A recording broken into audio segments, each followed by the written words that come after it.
Today I want to talk with you about a subject that many people have been talking about for a very long time, and that subject is called success. You see, success means different things to different people, and what success might mean to me is different than what it may mean to you. And what it may mean to you is different than what it means to a kindergartner who's just trying to get a star on his homework assignment. Or perhaps to a housewife who's been trying to get her 5 kids in bed by 9 o'clock p.m. Or maybe even a corporate executive who's been working for his or her corporation for 20 plus years and only wants to become the CEO of their organization. As you could tell, we have so many different definitions of this word success, but the greatest definition I can give you today is this. Success is all about self-expression. It's about being who you want to be, doing what you want to do, going where you want to go. Because when it comes to your life, you are the boss, and you have a choice. In fact, you are who you are today because of all the choices that you've made in your whole entire life. But as we're growing up, we have a lot of people who try to tell us how to make these choices. Our parents, our teachers, our bosses, our friends, even our neighbors. They try to tell us how to live our lives, what we should do, where we should go, how we should walk, how we should talk. But my question for you is this. If you're trying to be what other people want you to be, then who will be you?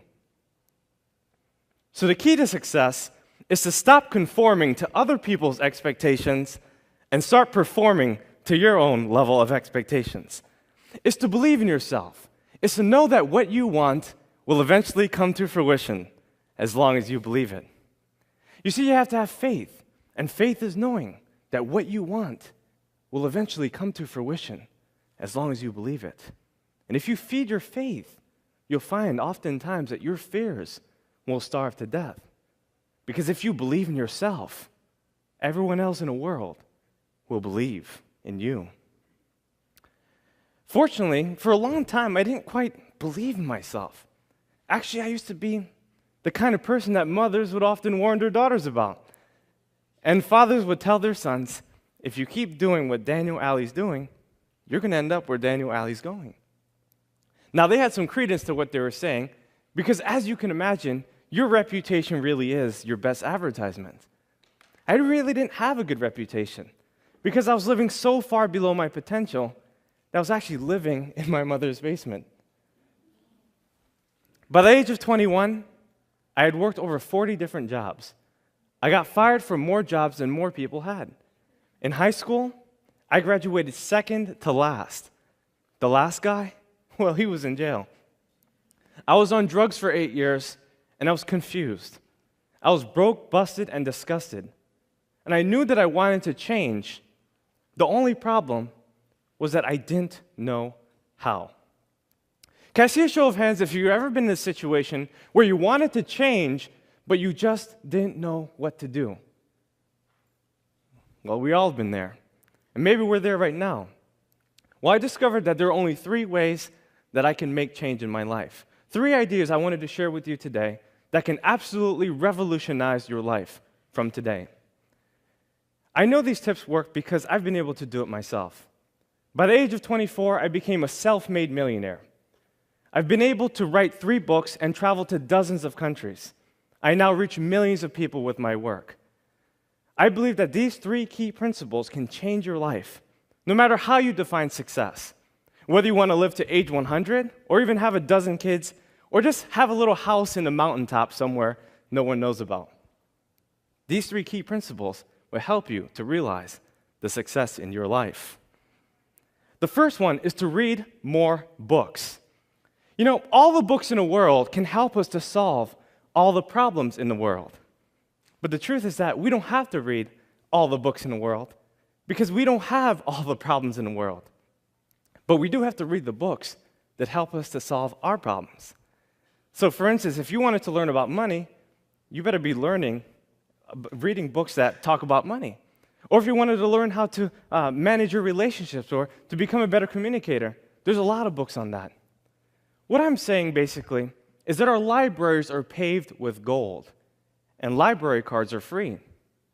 You see, books are the tools that release the heavens of your mind, and leaders are readers. You see, if you want to succeed, you have to read. Most people in the world read about one book every single year. That book, I would suppose, would be Facebook. And before people even get up and do their thing, before they drink their coffee or read their paper, they read Facebook. But the truth is that if you study miscellaneous things, you get miscellaneous results. You become what you study. What do you study? And where is it taking you? You see, a lot of people come up to me and they say, well, Daniel, I don't really have time to read. I have kids, I have work, I'm a student, I already have so many textbooks, I'm doing so many things, I'm too busy. But if you don't have 10 minutes a day, you're basically saying you don't have a life. We all have time to read. We all have time to pick up a good book and read for ourselves so that we can learn. Look, if you read 10 minutes a day for 30 straight days, that's one book a month. One book a month in 12 months is 12 books a year. You can do in 1 year what most people do in 5 years. Talk about not having time. We all have time to read. Remember, readers are leaders, and the only way you can succeed is if you read. My second suggestion is about getting around the best individuals you can. You see, we're the sum total of the 5 people in which we surround ourselves with the most. We earn the same income. We go the same places. We do the same things. We think the same thoughts. And if you were to look at your 5 closest friends, you've got to ask yourself this one question. Who are my leaders, and where are they taking me? In other words, are my leaders taking me to the place that I would most likely want to be? You see, if the answer is no, then you need new leaders. You need people who are inspiring, people that can help you, lift you up to the goals that transcend your own possibility and your thinking. You have to realize your goals, and you can only do that by getting around the right people. Now, many of us have what I like to call default friends. And default friends are basically people that we see around the neighborhood. People at the grocery store, the gym, the mall, at church, at work, everywhere we go. These are people that we naturally befriend as we start to gain their trust and acceptance. And what tends to happen is that if you're a highly ambitious person and you have really high goals, a lot of these people can't help you reach your goals. So you have to look outside. You have to search for people. I'll give you an example. I had a friend, his name was John, and he was actually a plumber. And his father and him had a pretty successful business, at least it seemed like it. So I asked John, I want to start a business. What exactly do you think I should do? John pulled me to the corner and he said, Daniel, I don't think you want to start a business. 98% of businesses fail within the first 3 years. Then he proceeded to tell me about all the reasons why I couldn't do it and why it won't work. He told me how it was so hard working over 100 hours a week, how hard it was to manage payroll, and why the recession was holding him back from getting more clients. As he told me this, I became a little discouraged, a little dejected. And I went home and I thought about it. When I got to my journal, I usually reflect, and I wrote down in my journal that 98% of statistics are made up, including that one. You see, you have to realize that no one's opinion of you can become your reality. And in order to change your reality, you have to change your mentality and the people you surround yourself with. You have to get yourself around people who can help you, people that are smarter than you, people who have gone further than you, people that know exactly what you need to do to get to that next level. You see, the truth is that the people that you're looking for are also looking for you, but you have to find them. You see, sometimes we surround ourselves with strangers and family members who tell us what we can't do. They limit us. And a lot of people have the right intentions, but oftentimes they provide the wrong directions. In other words, they want to help us, but they just don't know how. So get yourself around people who can. A lot of people ask me, well, Daniel, how do you find these people? It's easy. If you follow step 1, which is to read more books, you'll find that in the back of the book, there's the About the Author section. And what I used to do is I used to reach out to the authors. Thankfully, we live in a new millennium, which allows us to get on their social media, their websites, and so we can have a conversation with them. We can change by actually understanding what it is that they teach. And if we ask enough questions, we can make great progress in our life. Remember, the people you're looking for are also looking for you. So get yourself around those people. My last and final suggestion is to set higher goals. Because goals make you stretch. They help you to become more of who you are.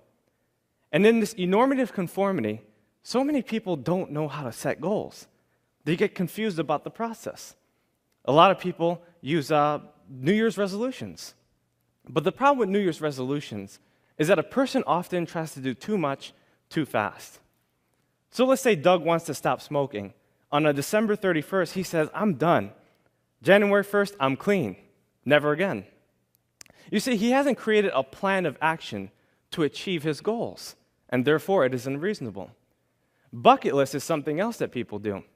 And usually when someone creates a bucket list, they're giving themselves too much time.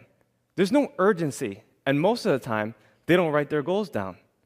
So what do you suggest? Well, I'm glad you asked. What I do suggest is for you to write your goals down.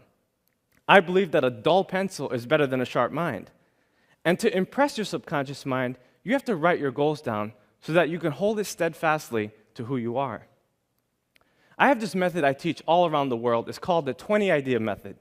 And basically what you do is you select one overarching goal that you would like to accomplish, and then list 20 ideas that corresponds with that particular goal. So let's say, for instance, you wanted to become a better public speaker. What are some things you can do? Well, you could watch TED Talks like you are right now.